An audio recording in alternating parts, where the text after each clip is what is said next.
Lepo, da ste se danes zbrali z nami tukaj v KGB-ju. Danes bomo imeli en zanimiv pogovor z našo informacijsko pooblaščenko. Mislim, da tudi večina, ki jih je danes tukaj, ste prišli sem verjetno zaradi Nataše in seveda tudi zaradi reči, ki so zdaj nekako v zraku, zadevajo in nekatere bi rekla nacionalne teme in nekatere teme, ki so internacionalne, mednarodne in nekako upamo, da se bomo danes o vsem tem vsaj malo pogovarjali. Torej, hvala, da ste prišli. Ja, meni se tudi zdi fajn, da smo taki fini zasedbi. Zdaj Nataša je vprašala, kako mora govoriti, glede to, da jo snemajo. Diktofon jo snema za spletno stran, pa potem ena kamera, pa druga kamera. Nismo nič podpisali, ampak se strinja, da je posneta, tako da zdaj veste, da bo vse tako, kot mora biti. Jaz sem tudi zelo vesel, da je Nataša sprejela naše povabilo, ker ne samo to, da če gremo od konca, da je informacijska pooblaščenka zdaj že v drugem mandatu, ampak je tudi oseba z veliko izkušnjami. Po diplomi na pravni fakulteti 97. leta, če se lahko pove, je opravila tudi pravosodni izpit, torej diplomirala 92. pravosodni izpit 97. Šla na TV Slovenija, kjer jo poznamo kot obraz TV Dnevnika, potem prestopila na Pop TV, kjer jo poznamo 5 let, nekaj takega, kot obraz na 24 ur. Vmes študirala medije na Univerzi v Manchesteru, specializirala tudi pri zelo zvenečih televizijah, kot so CNN, BBC, Reuters TV, Sky News in tako naprej. V Aktivi Group bila leta 2001 v službi za korporativno komuniciranje ali vodja službe ali nekaj takega. Torej, vodstveni položaji se lepijo na njo. Ne, ona se pa lepi na motorje, ali nekaj, kak je to. Leta 2003 je na Vrhovnem sodišču bila direktorica Centra za izobraževanje in informiranje, no in sedaj je informacijska pooblaščenka.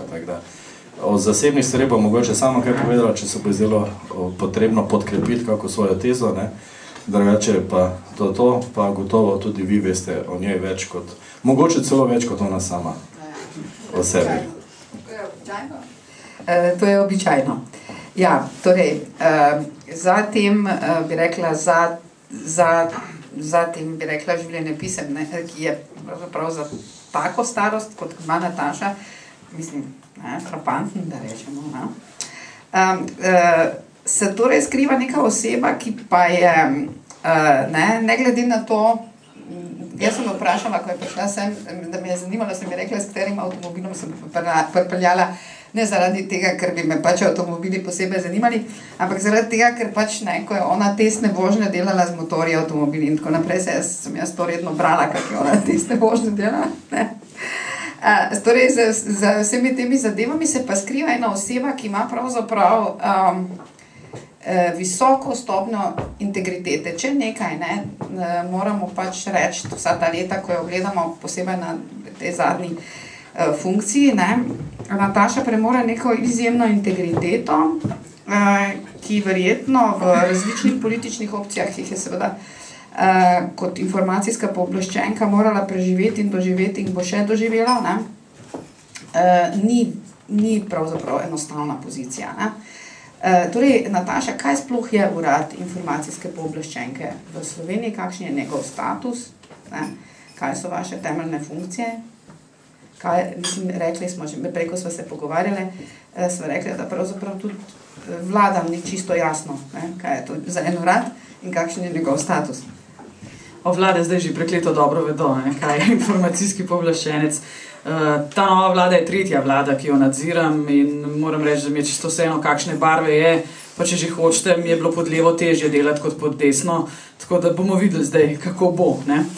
Informacijski pooblaščenec je neodvisen državni nadzorni organ, sui generis se temu v pravu reče. 5 takšnih institucij v Sloveniji obstaja, to so namreč institucije pravne države, ki so izven 3 sistemov vzvodov oblasti, ki jih poznamo v klasičnem modelu demokracije, a ne sodna, zakonodajna in izvršilna, jaz pravzaprav nadziram vse te 3 veje oblasti in plavam nekje nad njimi. Poleg mene ima tak status še varuh človekovih pravic, Računsko sodišče, protikorupcijska komisija in državna revizijska komisija pri postopkih javnega naročanja, recimo tudi en takšen neodvisen državni nadzorni organ. Informacijski pooblaščenec se ukvarja z 2 temeljnima človekovima pravicama, obe izjemno pomembni za demokracijo. Tisti, ki prihajate z novinarskih vrst, zagotovo veste, da je pravica do svobode izražanja tista najbolj pomembna, ki dela demokracijo in človeka na nek način vpetega v to, kar se v javnosti dogaja. In na drugi strani pravica do zasebnosti, pravica do varstva osebnih podatkov, ki je, če mene vprašate, in to vsak dan bolj verjamem, temelj naše svobode. Ko nam enkrat pade zasebnost, nam pade vse. Namreč zasebnost nam po koščkih umira, ne? Tega se zavedamo vsi. Ne vem, če ste že kdaj slišali za sindrom kuhane žabe, ne? Kaj se zgodi z žabo, če jo vržeš v vrelo vodo, žaba izskoči, ker jo zapeče. Če pa žabo vržeš v mrzlo vodo in jo kuhaš, ne bo začutila, da se kuha in se bo skuhala do smrti. In to se pravzaprav dogaja z našo zasebnostjo. In jaz danes 3/4 svojega dela posvečam pravici do varstva osebnih podatkov, pravici do zasebnosti, pa ne zato, ker bi v pravico do svobode izražanja in dostopa do javnih informacij manj verjela, ampak preprosto je na tem področju mnogo več dela. Jaz imam danes ogromno prijav z področja zasebnosti na delovnem mestu. Tisti, ki ste zaposleni, ste bili zaposleni in študentje, ki še prihajate v ta okolja, boste zelo hitro videli, da danes v obdobju modernih informacijskih tehnologij pravzaprav ni misije nemogoče. Danes se da delavca nadzirati na vsakem koraku. In mnogo direktorjev seveda je takšnih, ki želi nadzirati delavca na vsakem koraku. Tudi v Sloveniji, veste, ni več znanstvena fantastika, da vam nekdo poleg video nadzora v pisarne namontira še audio nadzor, da direktor ne samo, da bo gledal, kaj njegovi zaposleni počnejo, ampak jih tudi posluša, kaj se pogovarjajo v pisarnah. In ta komunikacijska zasebnost, ki je eden od temeljev te zasebnosti v širšem pomenu besede, je ena tistih svetin, veste, ki se morda danes premalo zavedamo, da je izjemnega pomena. Ko in če, jaz upam, da tega če, oziroma tega ko ne bo nikoli, bomo pod občutkom, da nas vsi poslušajo na vsakem koraku, to za človekov razvoj ni dobro. Že princesa Margareta iz Velike Britanije je enkrat rekla, da se počuti kot zlata ribica v akvariju, živi neko popolno transparentno življenje. To niso preproste stvari in informacijski pooblaščenec je danes tu zato, da v vašem imenu, za vas, skrbi, da veliki brat ne podivja in da ne dobi preveč konj v svojo mašino. In mašina gre v 1984, torej v Orwella. In če boste šli to knjigo brat, boste videli, da gospod Orwell leta 1984 zelo dobro napovedal, kaj se bo v prihodnosti zgodilo.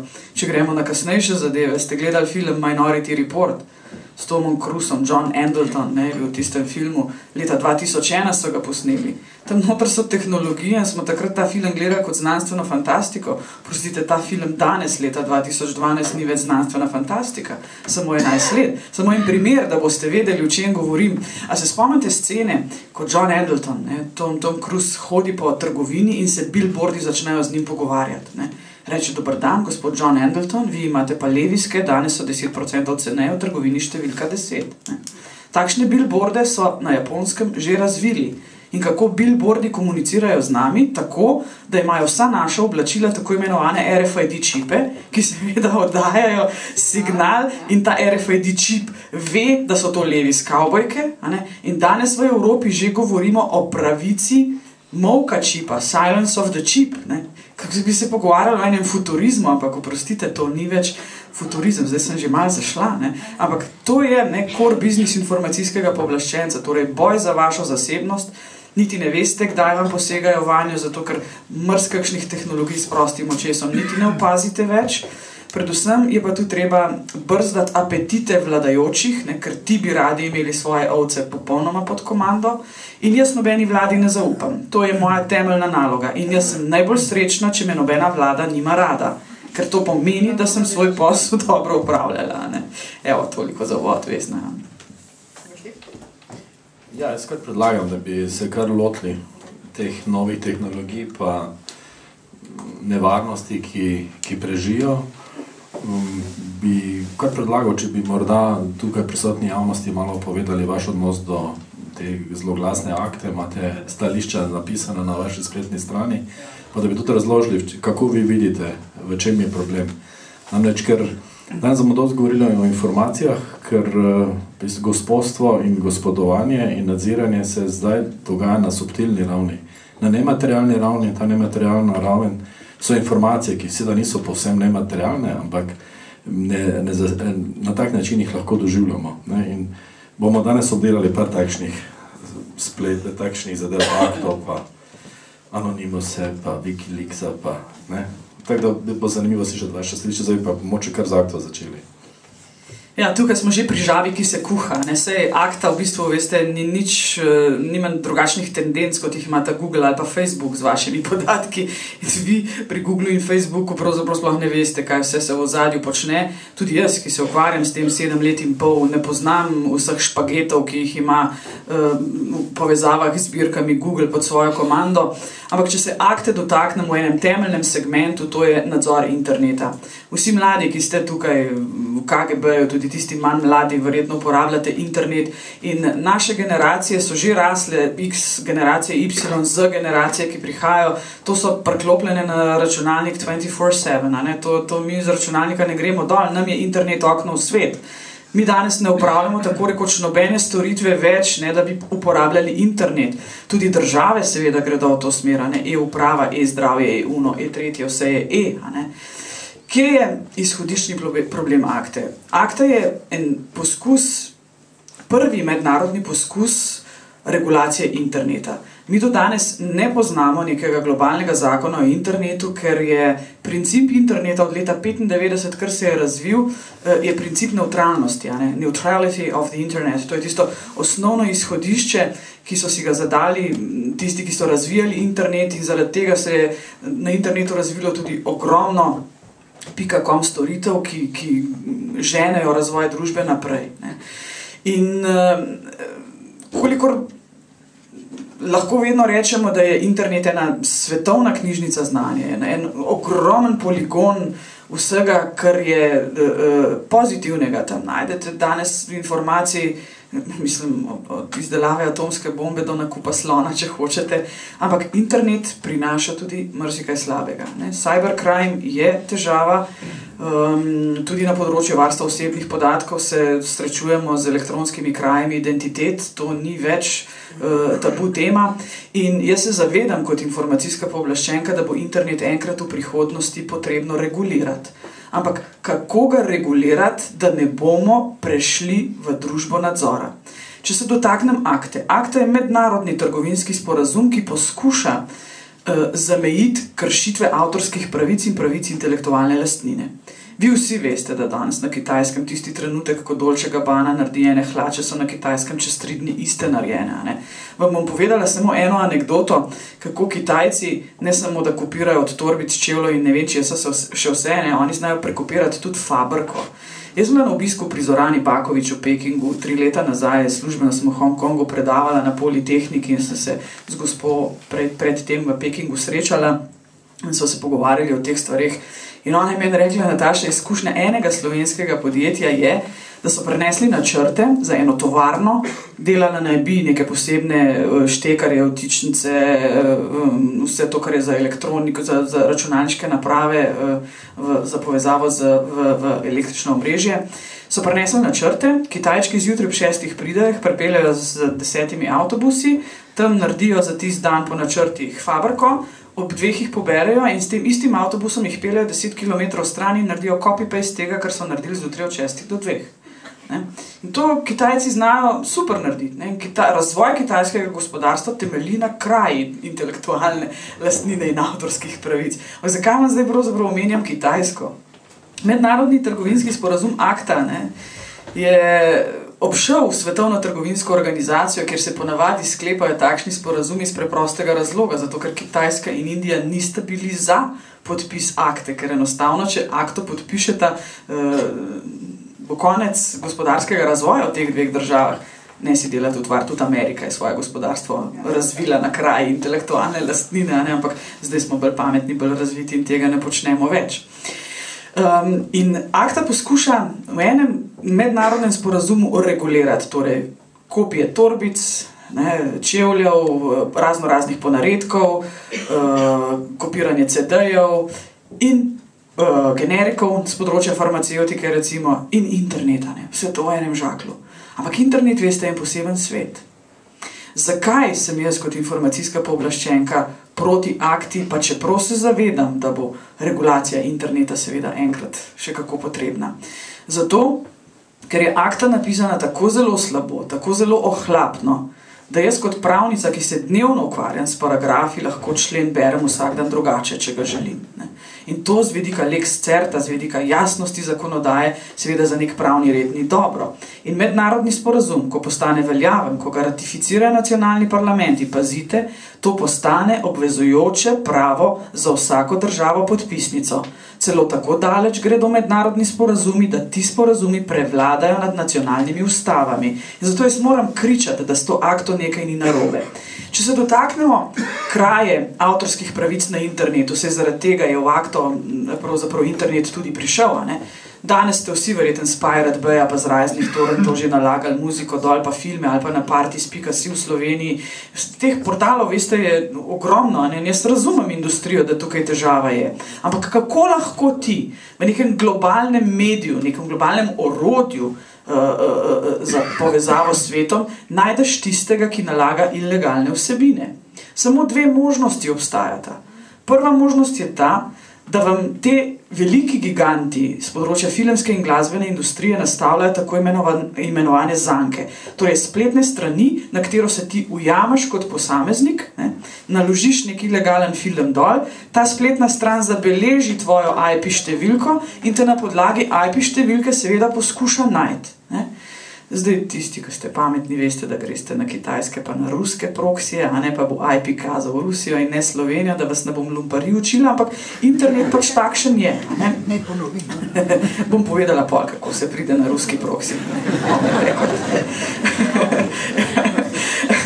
In drugi način, da ti takšnega najdeš, ki nalaga ilegalne vsebine dol, je pa ta, da začneš nadzirati internet pri pipi, torej pri izvoru, pri internet providerju. Kje je pipa interneta v Sloveniji? Ne vem, če ločite ponudnika internetnih storitev, to so tako imenovani ISP, pa tistega, ki je upravljalec določene spletne strani. To sta dve bistveni razlike. Ponudnik interneta je tisti, ki vam odpre dostop do tega svetovnega omrežja. To je recimo Telekom, Amis, T2. To so, rekla, operaterji, internet operaterji. Potem imaš pa lastnike spletnih strani, ki registrirajo določeno domeno in potem na internetu počno, kar pač počno dobre in slabe stvari. No in če mi želimo najti vse tiste, ki nalagajo ilegalne vsebine dol z interneta, moramo nadzirati internet pri internet providerju, pri ponudniku spleta, ampak da bomo mi našli tistega, ki nalaga ilegalne vsebine z interneta dol, moramo nadzirati vse. To je pa tisto, kar je skregano z logiko demokracije, z logiko kakršnega koli pregona, in če imate en tak čut za temeljne človekove pravice, me boste razumeli, da danes ni prav, da mi strpamo vse Slovencev v zapor, 5% po Gausu jih bo itak priznalo, da so jih naredili nekaj narobe, lahko jim še nohte dol vlečemo, 5%, ja, sej sem jaz, to sem naredil, ampak 95% poštenih ljudi bomo mi nezakonito posegali v njihovo zasebnost. In akta je napisana tako, da pravzaprav zavezuje države podpisnice, da sprejmejo efektivne, torej učinkovite ukrepe za to, da se bo našlo tiste, ki nalagajo ilegalne vsebine. Jaz sem vam zdaj povedala samo dva sta, tretjega ni. Pa še pri tem drugem, ko gremo mi nadzirati internet pri pipi, tisti, ki ste bolj računalniško pismeni, ste kdaj že slišali za peer-to-peer tehnologije. Peer-to-peer se je pojavil enih 6 let nazaj, To pomeni, da si vi lahko šerate preko torrent omrežij ilegalne vsebine, ne da bi vmes imeli neko centralno spletno stran, s katere to nalagate dol. Pirate Bay je torrent, BitTorrent, to so vsi ponudniki, kjer vi nek film naložite s računalnika kolega v Rusiji ali pa na Kitajskem. In se v bistvu vi povežete s tem računalnikom, ne pa z neko centralno spletno stranjo. Torej tudi pasti, ki bi jih industrija nastavljala, ne bi bile dosti učinkovite, zato ker mi torrent peer-to-peer tehnologije znamo uporabljati. Kar pomeni edino nadzor pri pipi interneta je ta, da lahko nekaj takšnega naredimo. Da ne govorim potem še o kakšnih hudih pravnih zadržkih, ki v Sloveniji imamo za potrebe odškodninskih sporov, torej v pravdi. Namreč industrija filmska in glasbena sta že dosegli, da imamo danes kršitve avtorskih pravic in intelektualne lastnine definirane kot kaznivo dejanje. Toliko del smo že prišli, da je to, rekla, družbeno nevarno dejanje in da smo ga kodificirali kot kaznivo. Ampak vi ste, velika filmska industrija je s tem dosegla, da sama ne preganja, torej da ne zgublja denarja, da to delajo zdaj države namesto nje, ampak filmska industrija od kazenskega pregona nima veliko, ne dobi denarja, ne dobi odškodnine in akta, poleg tega, ko govori o kazenskem pregonu, govori tudi o učinkovitem odškodninskem postopku. Torej, dajmo možnost industriji, da toži prav vsakega posameznika, ki je ilegalne vsebine nalagal za velike denarja. Tam hoče industrija denar nazaj noter peljati, zato toliko pritiskajo. Pri nas pa za potrebe odškodninskih sporov, torej za pravdo, ni možno posegati v komunikacijsko zasebnost, zato ker imamo eno najstrožjih ustav v Evropi. Pri nas smo leta 1991, ko smo dobili ustavo, veste, razmišljali zelo tako, bom rekla, udba boječe, da nam rekla Boga boječe. Romunija, Bolgarija, Slovenija, recimo, imajo take ustave. V Romuniji, veste, kako so lahko klicali prijatelje pa sorodnike v tujino. Tako da so se na Seguritate lepo prijavili, jaz bi pa rad v Ameriko poklical, lahko so mu linijo odprli in ga valjda poslušala. In te države so zato naredile tako stroge ustave pri komunikacijski zasebnosti in so rekli, oprostite, v komunikacijsko zasebnost bomo v naših državah posegali zgolj in izključno takrat, kadar gre za sum storitve kaznivega dejanja ali ogrožanja varnosti države. In še dve varovalki sta v naši ustavi. Zakon mora tako določati in predhodna odredba preiskovalnega sodnika. Akta nad ustavo naredi en obvod, kar pomeni, da bi velika filmska in glasbena ameriška industrija lahko prišla do identifikacijskih podatkov na podlagi akte, mi tukaj pa ne moremo priti do identifikacije, če nas nekdo žali na forumu, pazite. In svinjanja po forumih je danes unterhund velik, in ti za potrebe, rekla, nekega odškodninskega spora ali pa za potrebe kazenskega postopka, ki se preganja na zasebno tožbo, ne po uradni dolžnosti, ne boste dobili odredbe preiskovalnega sodnika in nikoli ne boste našli tistega, ki vam pod Johann Strauss serije po spletnih forumih. In tukaj je ta očitno neenakopraven položaj ljudi znotraj Slovenije in navzven velike industrije, ki bi preko akte do vseh teh podatkov lahko prišla, je en tak moment, ki ga jaz kot pooblaščenka ne morem, nočem in ne smem sprejeti. Jaz moram upozoriti državo, da to, kar se z akto dogaja, ni prav. Morda samo, če dovoliš, Vesna, mislim, da interneta ne bo možno regulirati, dokler ne bomo sprejeli nekega globalnega zakona o internetu. Global Law of the Net je recimo ena taka vizija, večna zgodba od leta 1995, ker je internet iz zaprtih akademskih krogov prišel v splošno uporabo, kako nadzirati internet. In dokler vse države tega sveta ne bodo podpisale globalnega zakona o internetu, bomo mi imeli offshore. Kitajska, Rusija, jaz vam garantiram, da ne boste podpisali nekega takega zakona, ker jim škodi. Tem državam, tema dvema, predvsem pa Indiji, tudi Brazilija se temu upira, recimo, takšna zakonodaja škodi. A je kdo pravnik tukaj? So, No, če ste se, učili pri mednarodnem pravu o pravu morja. Pravo morja je en tak mednaroden akt. 40 let so ga vrhunski strokovnjaki z področja prava morja pisali, zato da so znali regulirati odprto morje. 40 let so rabili. Danes imamo mi regulacijo odprtega morja, imamo tudi tam pirate, zanimivo. Ja. No in pri internetu je zgodba zelo podobna. Internet je odprto morje, kako ga regulirati. Jaz si danes kot pravnica ne znam predstavljati, ne. Internet se da kontrolirati, to upam, da se vsi zavedate. Postaviti se da tehnologije na internet providerje, države lahko zakonijo takšne in takšne ukrepe in internet se da nadzirati. Ne. Se bomo šli pa na druge tehnologije ali pa na golobe, ne, pa si bomo pisanca pošiljali. Človek je vedno iznajdljiva. Ne. Ampak mogoče veste, koliko je vseh držav na svetu? A kdo ve? Koliko je v Združenih narodih? 194, ne? Koliko je v Olimpijskem komiteju, fantje? Da jih je malo več, 205. Ne, tam so že Eritreja, Vzhodni Timor, Kosovo, te v Olimpijski komiteji zelo hitro prideš. 205 držav mora imeti konsens na globalni zakon o internetu.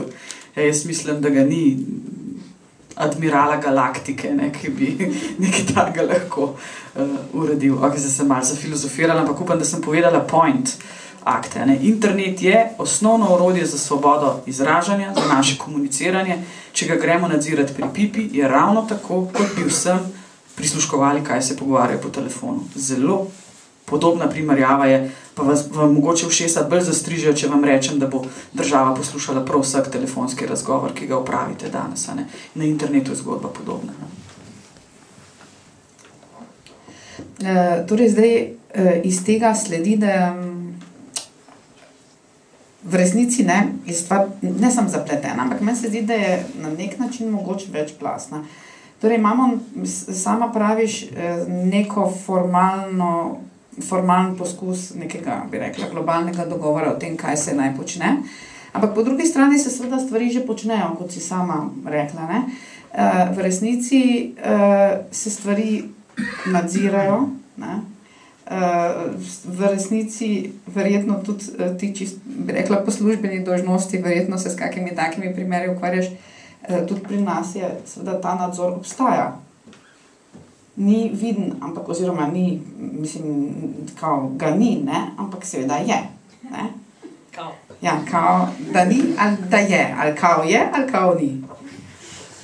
Kunstlov blog bereš slučajno? Ne, jaz sem zelo malo internet uporabljala, tega, ker nimam časa več. Tako da jaz nisem, ker se tega tiče, kakšen poseben ekspert. Moram se vsako dodatno stvar vprašati moje mlajše študente ali pa asistente. Tako da zelo malo časa dejansko porabim za to, ampak mislim, sama tehnologija kot taka, ne? Pisov, kaj, prisluškovalna naprava je danes 10.000 €, pejte na amazon.com, no, skoraj tam jo lahko kupite, ne? Mislim, ampak tudi v internet je to grejeno. Na internetu... Mislim, to zdaj nas seveda nadzirajo. Mislim, jaz imam namreč dve osebni takšni čudni izkušnji, ne? Mislim, pač, ne? Ampak mislim, od takrat sem se jaz naučila, da pravzaprav pridi v tvoj predal, prebrati tvojo pošto in tako naprej, to je... Ti si ko Janković, pa ne? Ne, sploh ne. Jaz mislim, da je to bolj, bi rekla, jaz mislim, da je to... Tisti so že dvakrat zavlomili. Veš, jaz mislim, da je to bolj tak fora, ne? Nekomu je to v zabavo, pa mi to počne. Ampak, ne, pa tudi mislim, da vem, kdo je, ampak se ni važno. Ampak hočem reči, ampak mislim reči, da počne, če ti lahko to kdo naredi za zabavo, ne, ti lahko naredi vsak. Pravzaprav se danes to... da je lahko vsak malo bolj pismen moj študent naredi, da odpre, pa prebere, kar imam jaz v predalu, pa ga spet zapre, pa jaz ne bom vedela, kdo ga je. Sveda ne boš vedela, nikoli ne boš vedela. Ne? Ja. Te tehnologije danes obstajajo, danes ni problem kupiti softvera, ki ga ugradiš v računalnik in potem preprosto dobivaš kopije sporočil na svoj računalnik, to je no problem. Obstajajo softveri, ki sledijo, po katerih spletnih straneh surfate, vse to se da. Ne? Potem imamo razne trojanske konje, nemška tajna policija je naredila enega trojanca, ki ga je kar random, ne, pošiljala v računalnike nemških državljanov. Zadeva je prišla celo do nemškega ustavnega sodišča in takrat je nemško ustavno sodišče reklo, hopala, ne moreš ti ribariti v kalnem in metati trnk, pa čakati, da se bo nekdo na trnku ujel. Ti moraš v policijskih postopkih, pa čeprav gre za tajno policijo, vedno imeti nek utemeljen sum in osumljenca na drugi strani. Ne moreš tega v demokratični družbi početi. Veste, ni problem narediti Truman Showa, pa dati vse pod kontrolo.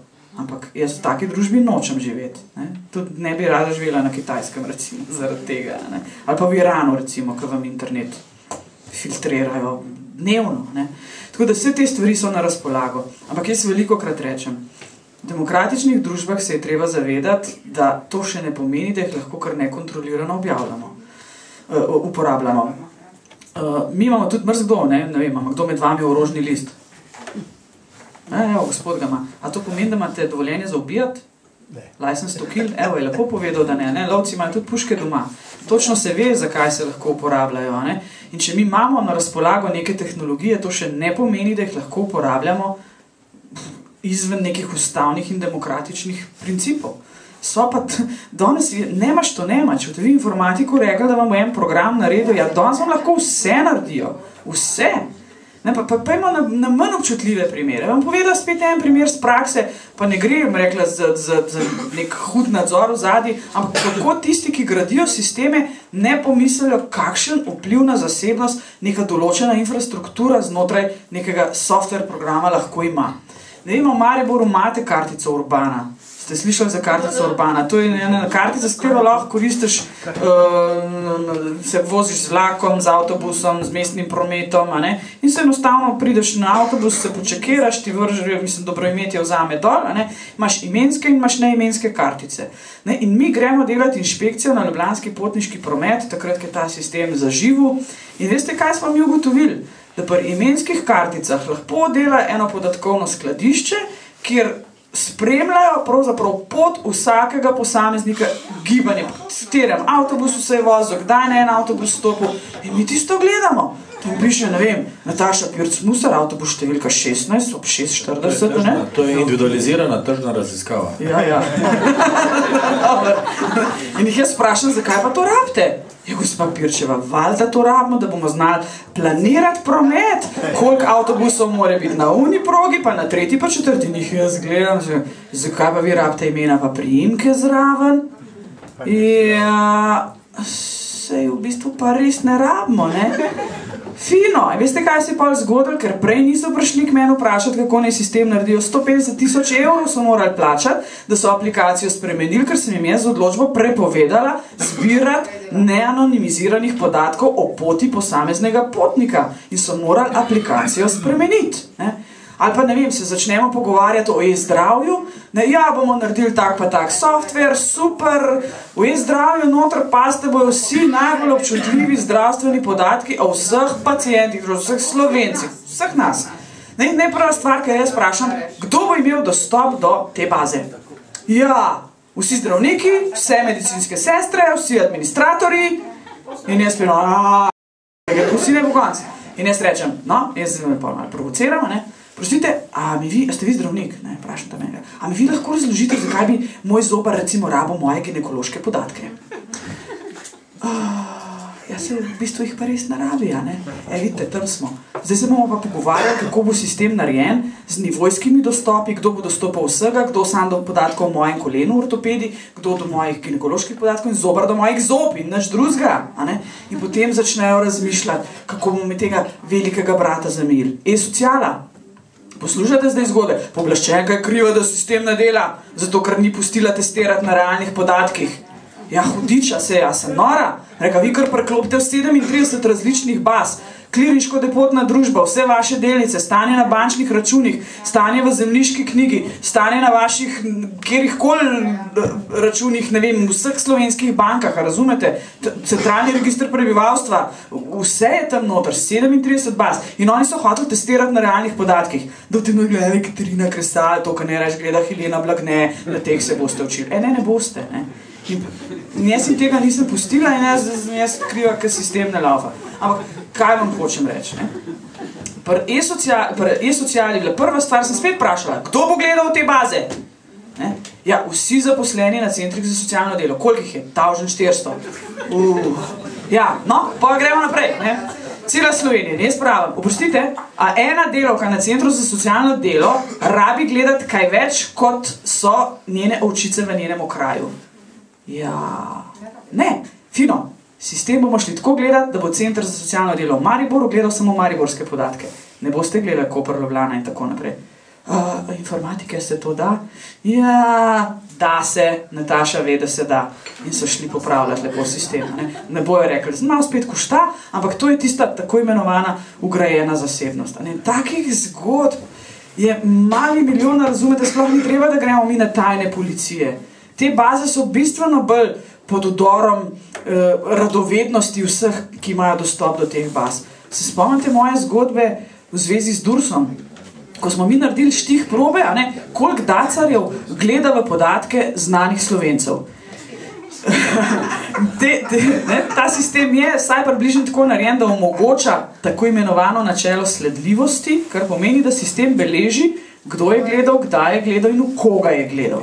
In mi naredimo 2 leti nazaj štih probo, povejte mi za Heleno Blagne, Danila Tirka, Milana Kučana, Ivana Janeza Janšo, tam naštejem teh 15 imen, in jaz dobim ven katastrofalne rezultate. Jaz sem imela v postopku 203 davčne uslužbence, ki so bulili v podatke teh 15 znanih Slovencev. Samo 53 med njimi je imelo pravno podlago, da so dohodnino obračunali ali karkoli, neki pač so morali na postopku delati. 150 dacarjev je fasalo moj postopek. In jaz ne bom nikoli pozabila, kakšne izgovore so te ljudje na Dursu meni govorili. Sem jaz eno gospo v Grosupljem vprašala, gospa, a mi vi lahko prosim poveste, zakaj ste gledali v Janeza Janšo? In ona reče, ja, veste kaj, sem hotela sam preveriti, če se je že Gurški bačovnik preselil. Super, meni to, kar veste, res, takrat še ni bil poročen, treba povedati. In taki razgovor, mislim, ali pa sem eno vprašala, zakaj je gledala v Sašo Lendero. In ona prav, sem šla staviti z mojim možem za njeno starost, pa kjer na internetu nima ženska datuma objavljenega, sem jaz pogledala, koliko je stara. Veste, ne ime kokla brcne, če vsako teh ni še pogledal, koliko denarja je v dohodnini prijavljenega. Pa je bila ena, ki je gledala v Heleno Blagne, to je bila v me skoraj nadrla.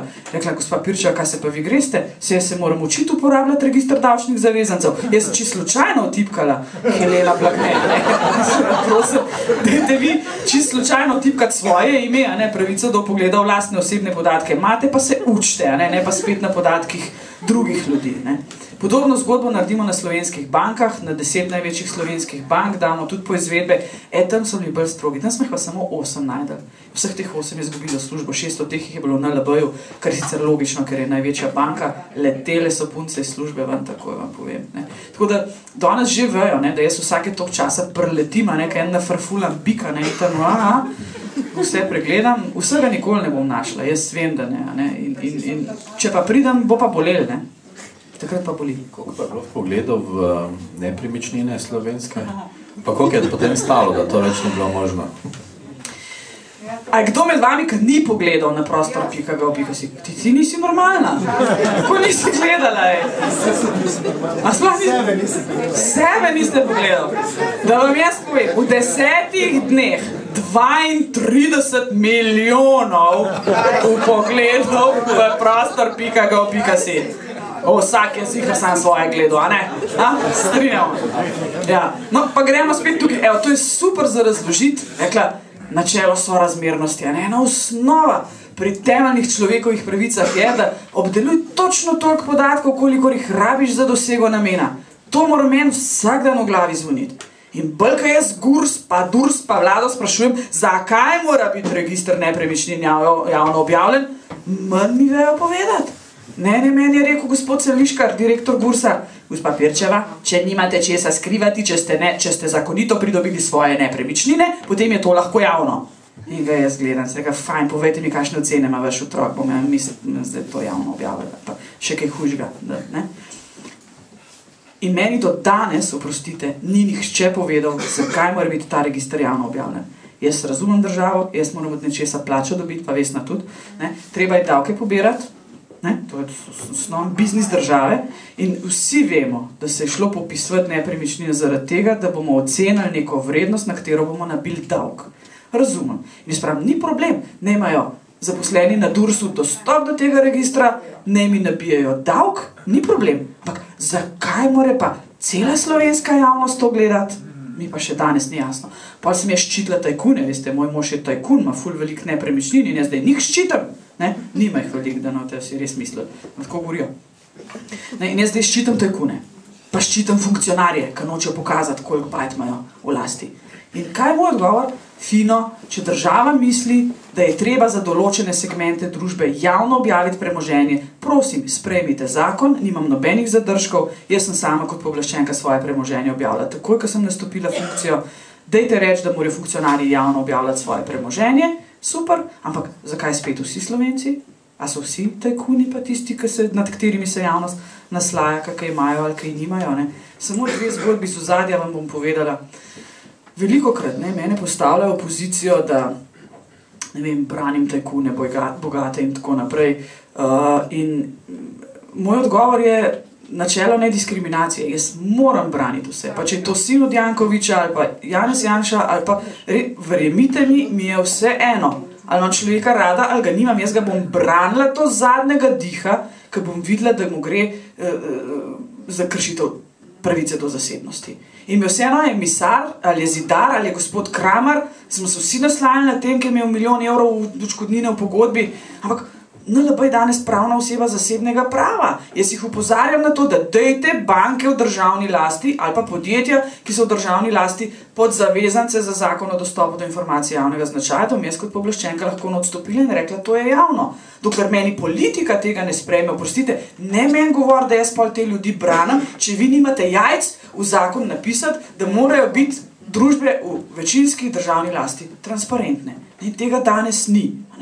In v Gursu, na tem registru, veste, v zadju imam jaz 99% zgodb malih ljudi, ker se meni zjokajo v pisarni, ker včasih ne vem, kako jim pomagati. In me kliče en gospod z revnega predela Halos, je rekel, veste, gospa, meni je pa brat povedal, da zdaj cela Slovenija vidi, da moja hiška nima WC-ja. A vi meni lahko razložite, zakaj mora to cela Slovenija videti? Kaj ne moje se odgovoriti? Še en drug primer. Me kliče gospa, je rekla, veste, kaj je ta register povzročil naši familiji? Imam brata, ki 10 let ni povohal svojih staršev. Jaz za svoje starša skrbim in moja starša sta meni prepisala nepremičnino še za časa življenja v zahvalo za to, ker za njiju skrbim in imata pač preužitek za uporabo te hiše do svoje smrti. Brat je bil med tistih 32 milijonov klikov, ki je lepo to najdu in je videl, da sta starša prepisala to nepremičnino na njegovo sestro. Po 10 letih se je prikazal Kamarija, prišel domov, razbil, starša pretepil in evo, to je zgodba iz ozadja. Vam bom povedala še eno, ki se mi je zgodila par mesecev nazaj, nimam občutka, že je mogoče že pol leta, to so zgodbe, ki ne pridejo v medije, recimo pri malomarnostih državnih uslužbencev, kaj se je zgodilo na slovenski policiji. EMŠO, vsi veste, da je blazno občutljiv podatek. EMŠO je enoznačni identifikator, ki v nulo identificira posameznika. EMŠO je tudi podatek, ki ga mora vsak dati, ko je v kakršnem koli postopku pred organi pregona, pa ne gre za prekrškovni ali kazenski. Se zgodba iz vašega konca, Štajerske.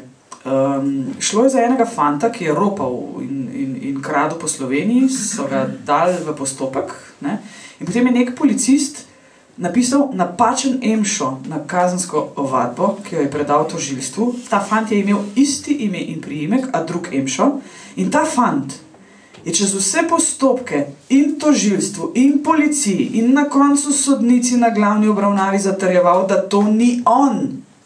Ni se mogel iz tega kolesja spraviti ven, nihče mu ni verjel na koncu več, ker je prišlo do te napake. Fant je naredil samomor. Jaz sem se zjokala doma, mi verjemte, ker je meni njegova mama razlagala te stvari in rekla, gospa, jaz vas sam še to prosim, pejte pogledat, najte, kaj se je kaj zgodilo, da se še komu kaj takšnega ne zgodi. Jaz sem napako našla, ampak jaz temu fantu življenja vrniti ne morem. Ga ne more noben. In tukaj to ravnanje z osebnimi podatki, veste, mogoče me imate kdaj za paranoično, pa da v iber težim, ampak verjemte mi, da ne počnem tega brez razloga.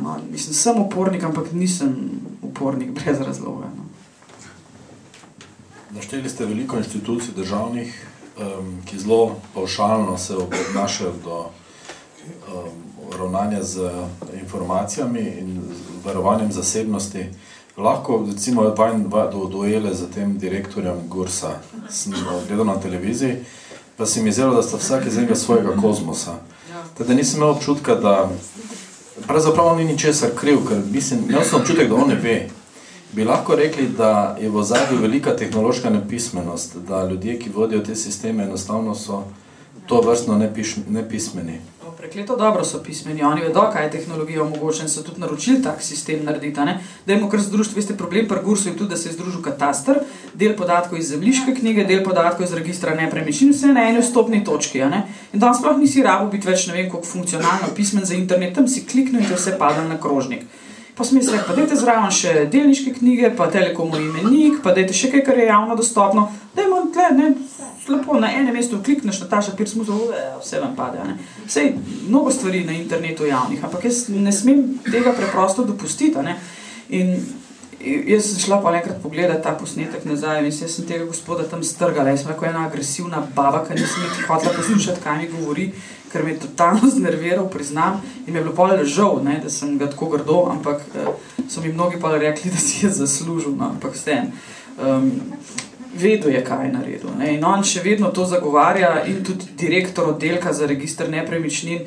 On je enkrat, veste, ko sem jaz rekel, pa pejte ga vprašati, kaj je namen javne objave registra. Ker po zakonu in po ustavi mora vsak, ki ima pod upravljanjem določeno zbirko osebnih podatkov, vedeti, zakaj jo ima, če jo javno objavi, mora pa tudi preklet dobro vedeti, zakaj je javno objavil. Veste, kaj je rekel ta gospod direktor? Je rekel, če naš drugega bo pa ta namen, da bojo sosedje povedali, če kdo nekaj prav prijavil, pa bojo pol nam na Gursu povedali. Fino, v zakonu je špecanje, sem jaz takrat rekla. Veste, to zame ni zakonit namen za odpiranje osebnih podatkov takole na vzven.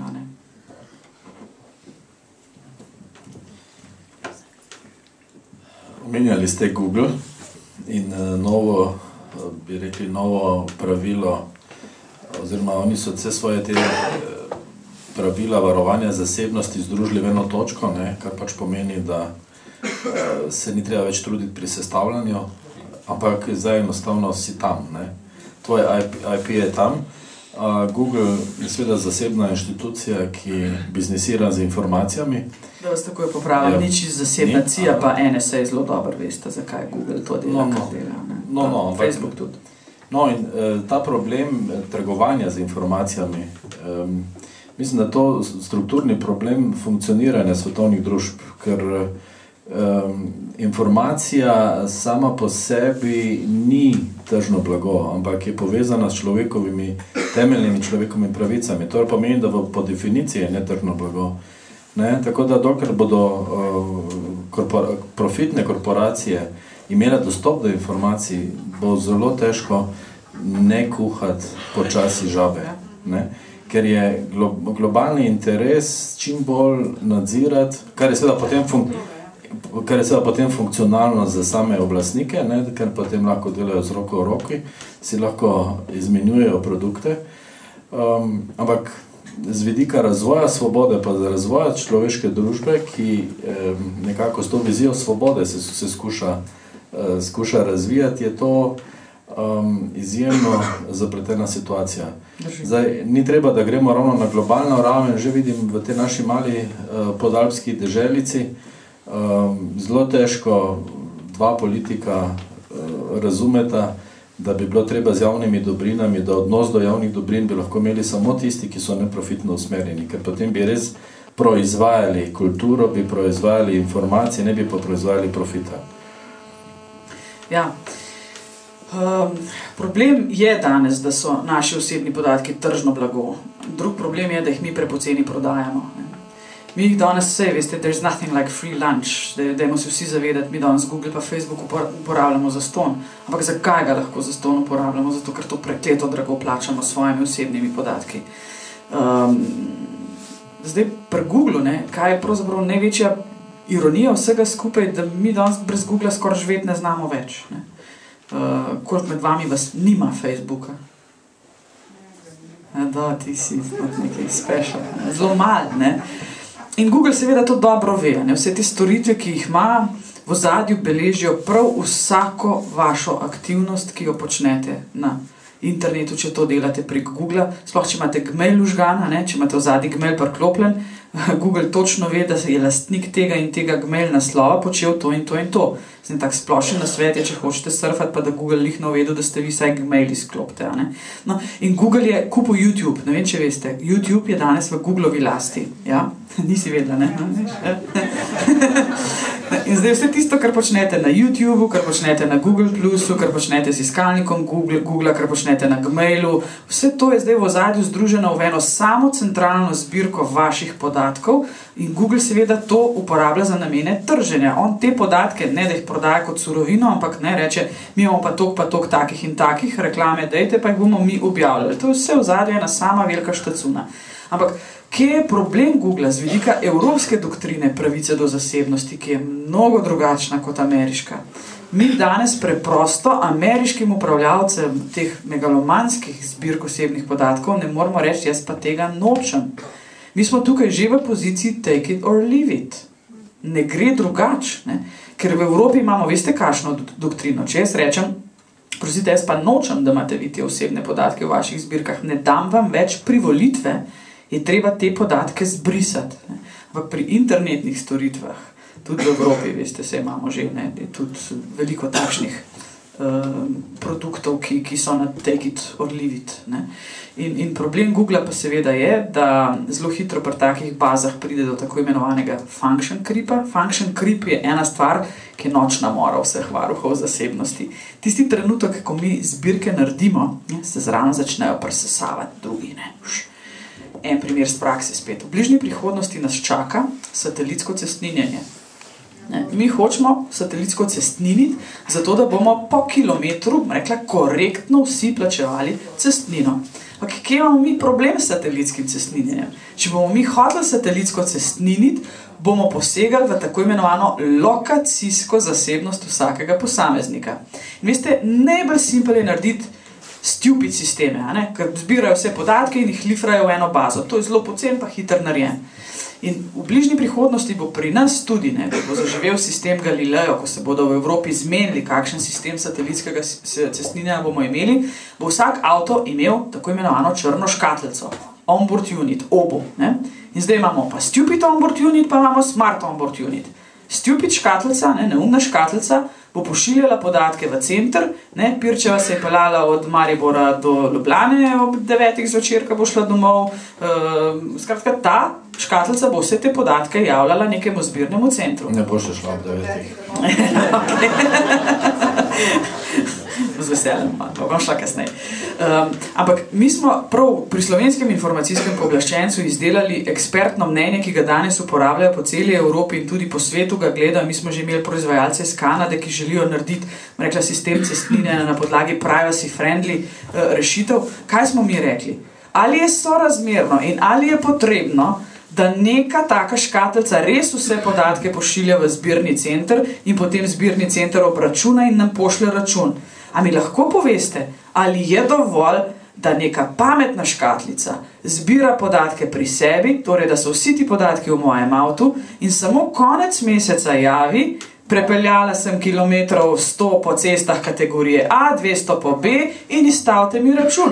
Ta škatlica bo morala imeti malo več možganov, da bo to naredila, bo malo dražja, ampak bo prijazna zasebnosti. In mi smo točno, jaz zdaj govorim pravno in laično, potem smo pa zelo tehnično razdelili principe, kako je ta ugrajena zasebnost lahko eno tako pametno škatlico speljana. Če bomo mi imeli neumno škatlico, veste, ki bo te podatke javljala v center, prva, ki se gor prehefta, je policija, itak, pa ne ščitem kriminalcev, ne bom rekla, se je treba preganjati tiste, ki prehitro po cestah vozi ali pa ki naredijo luparije. Pa se bojo gor preheftale zavarovalnice, ker bodo hotele videti, po katerih cestah se več vozite, če se boste po nevarni, bo zavarovalnina višja, če boste prehiter voznik, vam bojo spet nabili zavarovalnino, in vse to človeka utesnjuje iz minute v minuto, razumete?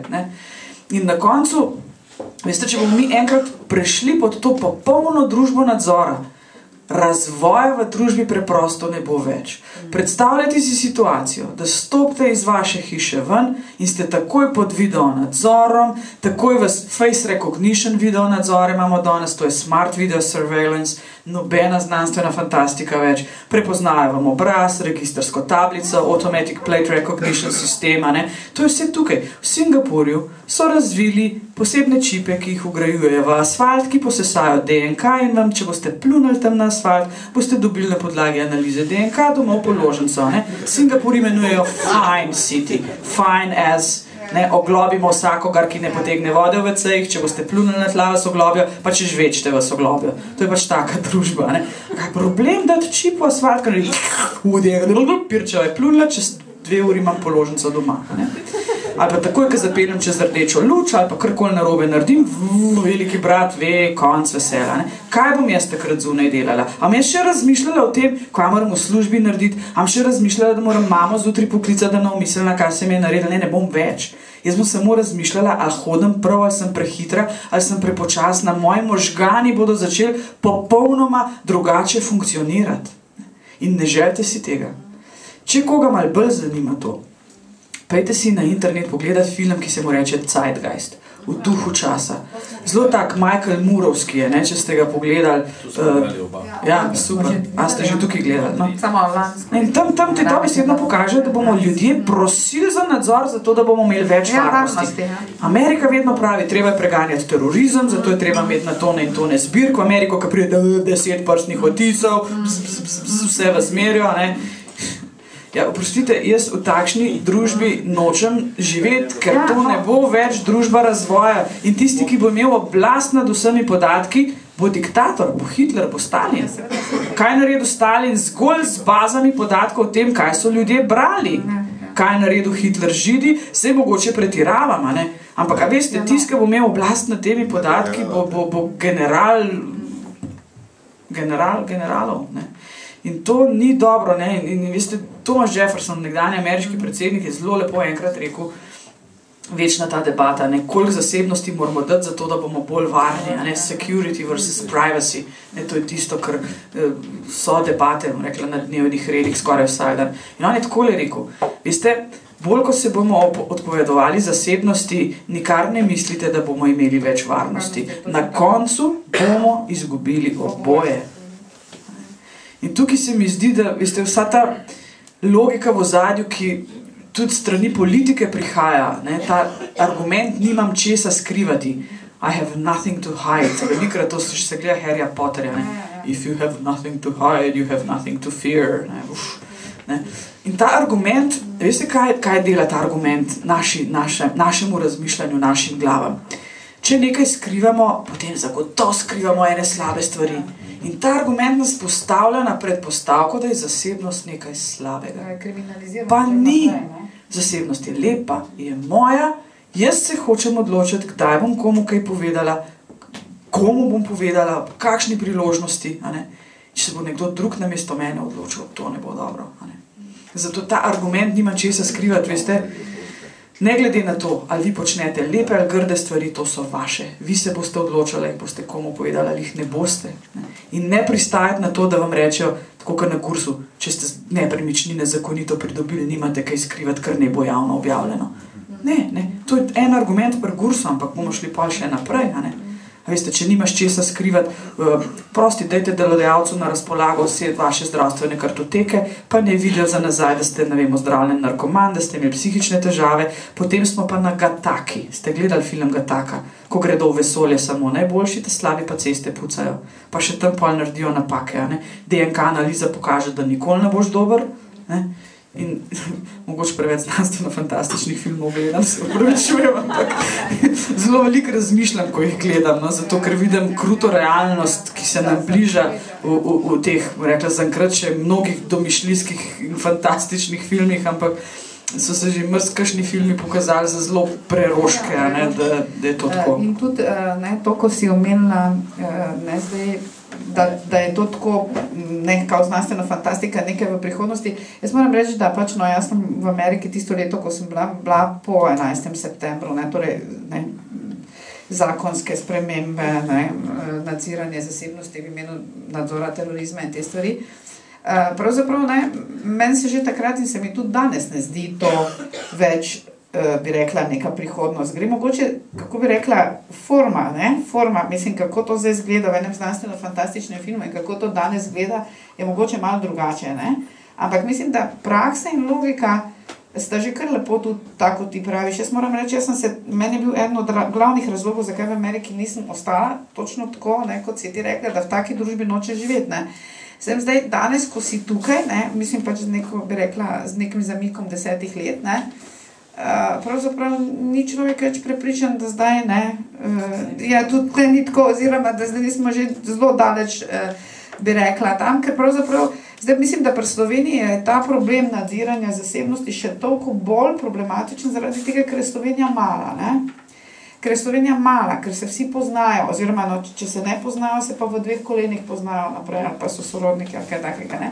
Zdaj v neki družbi, Amerika, pa če se ti skregaš na Havajših in greš, v New York v službo, se sam skregaš, greš v San Diego, Vsej, bi rekla, ti kot posameznik, imaš nekako lažje ta prostor zasebnosti držiš, lahko se, bi rekla, prostorsko oddališ magari,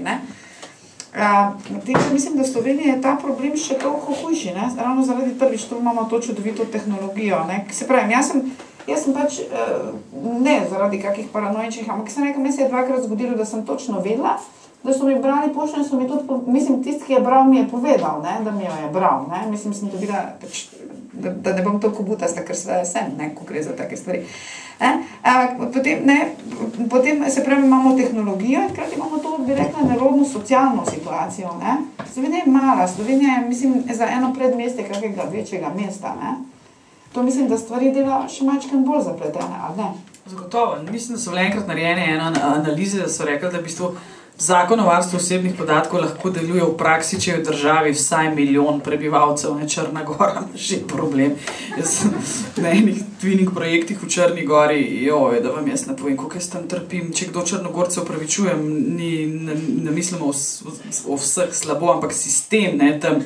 Jaz policajem razlagajo, da ne morajo gledati vse baze podatkov kar tako, Rekel, ako hoče da vidim, ko vozi crvena kola, ako jih ima 6000, ja ću da gledam, evo, on gleda, 6000 voznikov avtomobilov, ako ja neću saznat, reći mi susjeda ko je